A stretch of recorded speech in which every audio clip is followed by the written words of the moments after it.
Good afternoon दोस्तों, welcome to Kuldeep classes. कल जो हमने हिंदी के बारे में पढ़ा था, हिंदी में हम लोगों ने संधि के बारे में पढ़ा था। संधि के बारे में हमने जो है स्वर संधि कंप्लीट कर लिया था। आज उसी के आगे बढ़ाएंगे हम लोग नेक्स्ट वीडियो के माध्यम से। तो सबसे पहले स्वर संधि के बारे में पढ़ लिया था, उसके बाद आता है व्यंजन संधि। क्या होता है साहब व्यंजन संधि?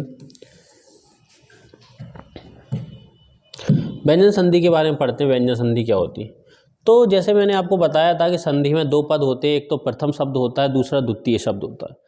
तो संधि में प्रथम शब्द का अंतिम वर्ण और द्वितीय शब्द का पहला वर्ण, जब इन दोनों के मेल से जो विकार उत्पन्न होता था, तब उसे हम क्या कहते थे? उसे हम व्यंजन संधि कहते थे।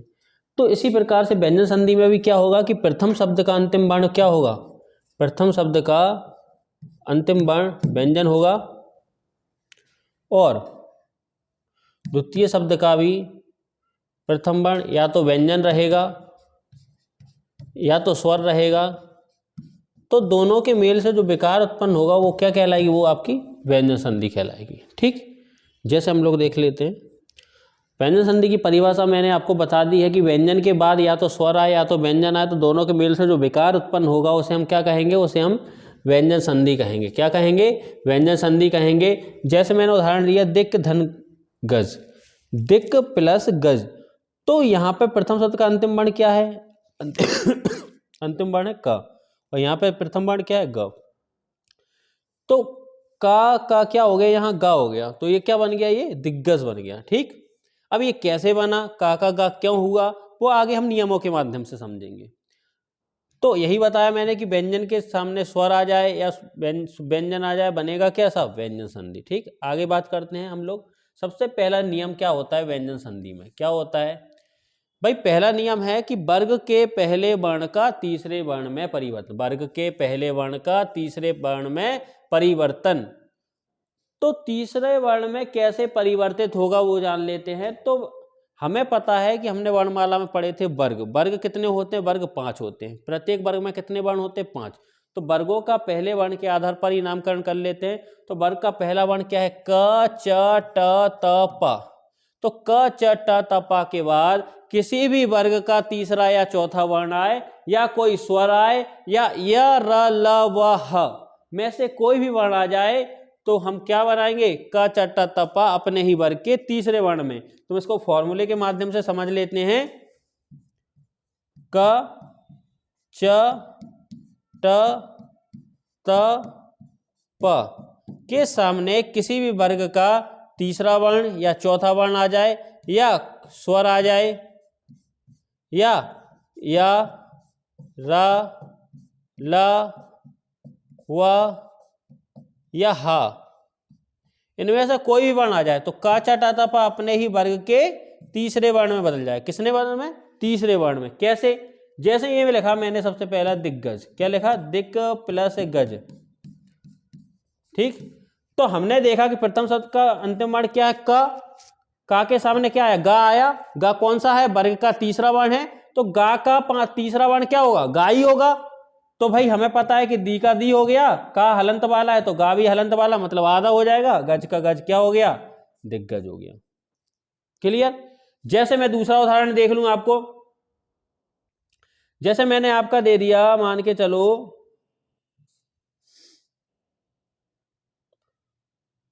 बाक धन ईस, बाक धन ईस, ये दे दिया मैंने। तो का के सामने ई है, ये भी स्वर है, तो का तीसरा वर्ण क्या हो जाएगा? गा हो जाएगा।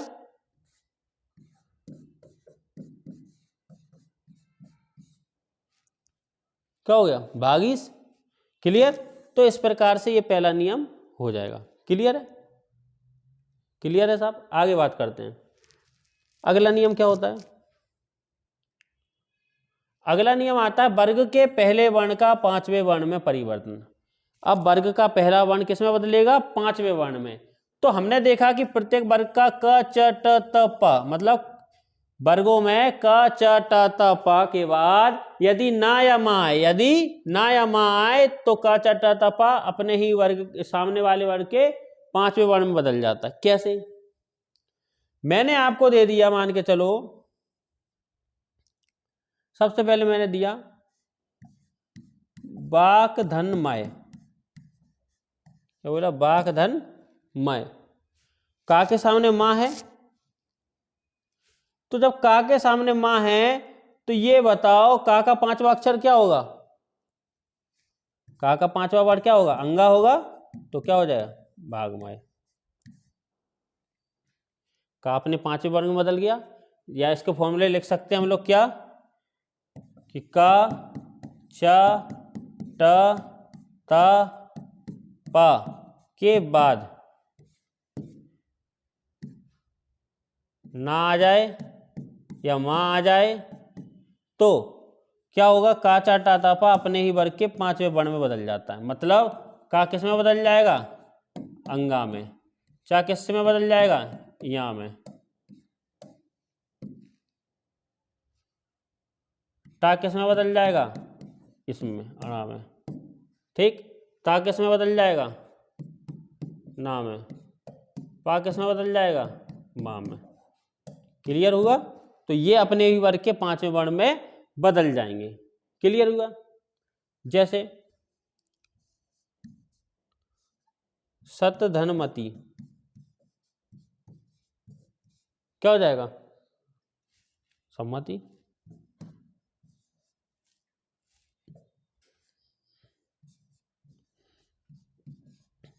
ठीक, इस प्रकार से समझ में आ गया।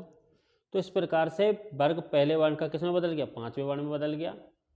ठीक, आगे हम लोग देखते हैं, जैसे मैं एक अगला नियम देखते हैं हम लोग, क्या होता है, ता संबंधी नियम। ता संबंधी विशेष नियम में क्या होता है कि ता के बाद चा जा, मतलब ता के बाद यदि आपको चा मिल जाए, जा मिल जाए, या टा मिल जाए, या डा मिल जाए, या आपको ला मिल जाए, तो क्या होगा, ता इन्हीं वर्णों में बदल जाएगा। किसमें, इन्हीं वर्णों में, जो उसके सामने होगा उसी वर्ण में।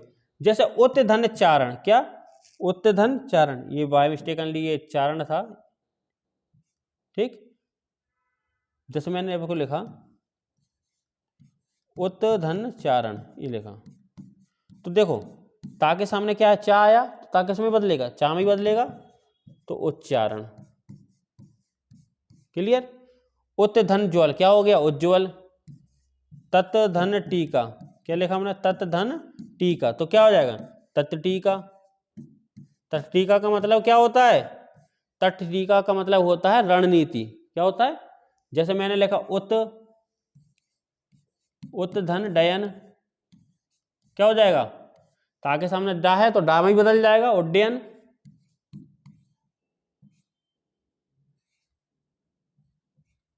उड्डयन, उड्डयन का मतलब क्या होता है, विमान। उत धन लाश, क्या हो जाएगा, क्या हो जाएगा, उल्लास। तो भाई साहब क्लियर हो गया ये आपको ता संबंधी नियम का पहला। अगला नियम देखते हैं। ता संबंधी में दूसरा नियम आता है कि ता के सामने यदि सा आ जाए, क्या आ जाए, शा आ जाए, तो क्या होगा, ता किस में बदल जाएगा, चा में, और सा किस में बदल जाएगा, छा में। ता के सामने सा आ जाए तो ता चा में और सा छा में। कैसे, जैसे मैंने लिखा उत धन श्वास, क्या लिखा, उस उत धन श्वास, ये लिख दिया, तो ता के सामने शा आया तो ता किस में बदल जाए, चा में। भाई हलंत वाला ता है तो आधा चा हो गया, ये आधा सा है तो आधा छा हो गया, वास का वास हो, उच्छ्वास। दूसरा उदाहरण देख लो, सतधन शास्त्र, क्या लिखा, सतधन शास्त्र, ता के सामने सा है तो क्या हो गया, सच्छास्त्र।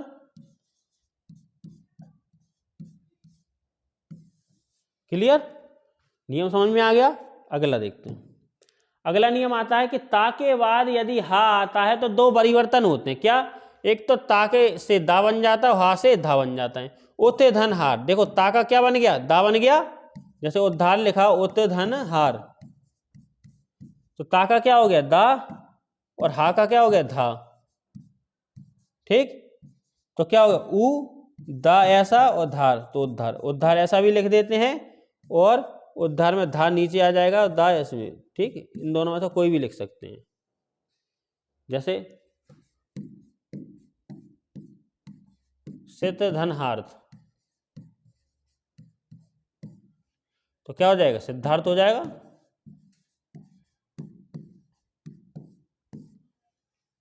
पत धन हति, पद धन हति, क्या हो जाएगा।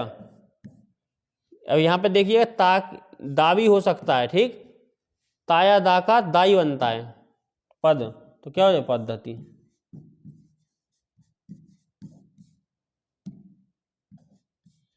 क्लियर हो गया ये नियम, ठीक। ता संबंधी नियम हो गए हमारे। अगला आता है छ संबंधी नियम। क्या, छ संबंधी नियम आता है।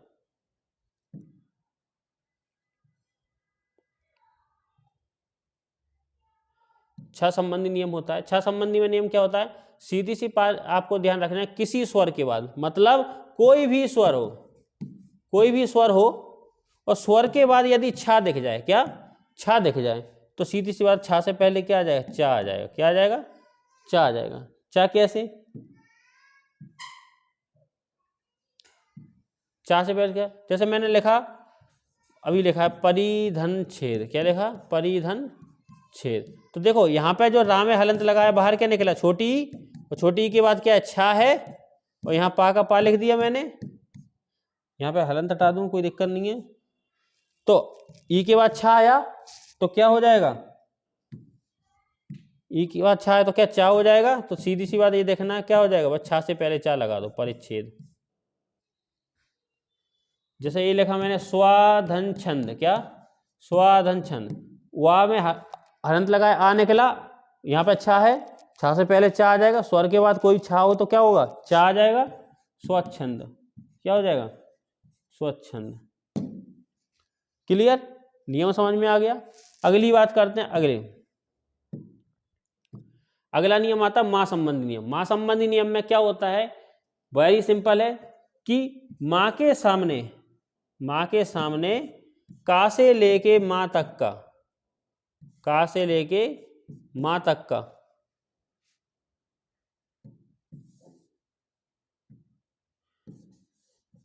का से लेके मां तक का कोई भी वर्ण आ जाए तो मां जो होता है उस सामने वाले वर्ण के पंचम अक्षर में बदल जाता है। मां किस में बदल जाता है, सामने वाले वर्ण के पांचवें अक्षर में। कैसे, अहम दनकार, मां के सामने का है तो मां का पांचवा अक्षर क्या होगा, अंगा। अहमकार या तो अनुस्वार में बदल जाता है या तो किस में बदल जाता है, पांचवें वर्ण में। किसमें, पांचवें वर्ण में बदल जाता है। अब देखिएगा पांचवें वर्ण में कैसे, अहंकार, अहम, पांचवा वर्ण क्या हो गया मां का, ये अहंकार हो गया। का पांचवा अंग ही होता है। चंचल का देखिए, मां के सामने चा है, चा का पांचवा क्या होता है, यहां होता है। चंचल ऐसे लिख दो चाहे ऐसे लिख दो। समधन कर, मां के सामने का है, का पांचवा क्या होता है, अंगा होता है। चाहे शंकर ऐसा लिख दो चाहे शंकर आपका ऐसे लिख दो। क्लियर हो गया। इस प्रकार से जो होता है आपका मां संबंधी का नियम पहला हो जाता है। दूसरा नियम देखते हैं। दूसरा नियम क्या होता है,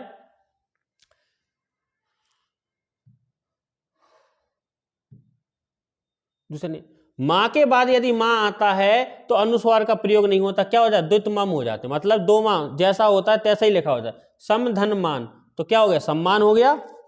समधन मेलन क्या हो गया, सम्मेलन। एक चीज ध्यान रखना भाई साहब, अगर नौकरी लग गई तो शादी सम्मान से होगी, वरना किससे होगी, सम्मेलन से। इसलिए पढ़ाई पर विशेष ध्यान दें। आगे बात करते हैं। अगला नियम आता है कि मां के बाद, क्या, मां के बाद यदि या, रा, ला, वा, शा, शा, षटकोण वाला सपेरे वाला स और ह, इनमें से कोई भी वर्ण आ जाए तो मां किस में बदल जाता है, अनुस्वार में। किस में, अनुस्वार, अनुस्वार में बदलता है। कैसे देखते हैं, मैंने लिखा समधन नियम, क्या हो गया, संयम। समधनवाद, संवाद। समधन रक्षक क्या हो जाएगा, संरक्षक, संरक्षक हो गया, ठीक। समधन लेख क्या हो जाएगा, संलेख हो जाएगा। समधनहार, क्या हो जाए, संघार हो गया। इस प्रकार से आप जो है सारे नियम बना लोगे। क्लियर। अगला नियम देखो। अगला नियम आता है ना का अणा में परिवर्तन। क्या होता है, ना का अणा में परिवर्तन। तो आपको यह ध्यान रखना है, ऋषि रा सा के बाद आने वाला ना या अणा हो, आने वाला ना हो तो वो किस में बदल जाता है, वो रा में बदल जाता है। अब इसके बीच में चाहे कोई स्वर हो, मतलब ये ध्यान रखना है कि ऋषि के बाद ऋषि रा या शा के बाद ना या मा हो, क्या हो, ना या मा हो, और इनके मध्य में चाहे कोई स्वर हो, या तो पा वर्ग हो, पा वर्ग का कोई भी वर्ण हो, या आपका या हो, या वा हो,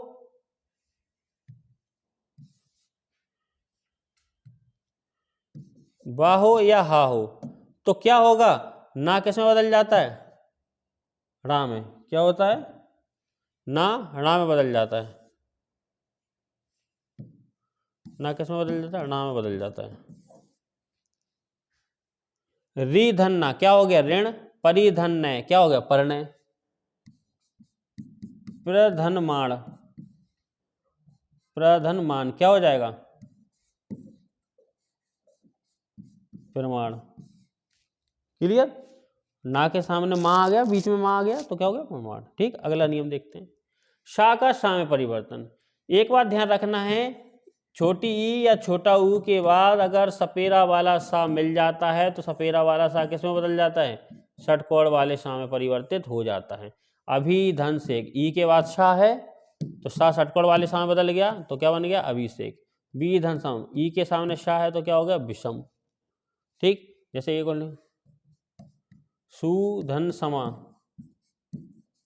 सुधन समा तो क्या हो जाएगा, सुषमा, सुधन स्मिता क्या हो जाएगा, सुस्मिता। इस प्रकार से ये सारे उदाहरण हो जाएंगे। ठीक। ये हो गया है हमारा व्यंजन संधि। ठीक। अब जो है ये हमारा था व्यंजन संधि के बारे में हमने पढ़ लिया। हम संधि की अलग अलग वीडियो बना रहे हैं, स्वर संधि की अलग वीडियो है, आपको जो व्यंजन की अलग वीडियो है। नेक्स्ट वीडियो जो आएगी वो आपकी विसर्ग की आएगी, और आप कमेंट करके आप बताइएगा कि आपको जो है व्यंजन संधि अच्छे से समझ में आई होगी तो। ठीक। और आगे की ऐसे ही जानकारी पाने के लिए आप जो है कुलदीप क्लासेस पे आप जो है लाइक और सब्सक्राइब करें, बेल आइकन को प्रेस करें तब। ठीक। आगे की मिलते हैं अपन नेक्स्ट वीडियो के साथ। धन्यवाद।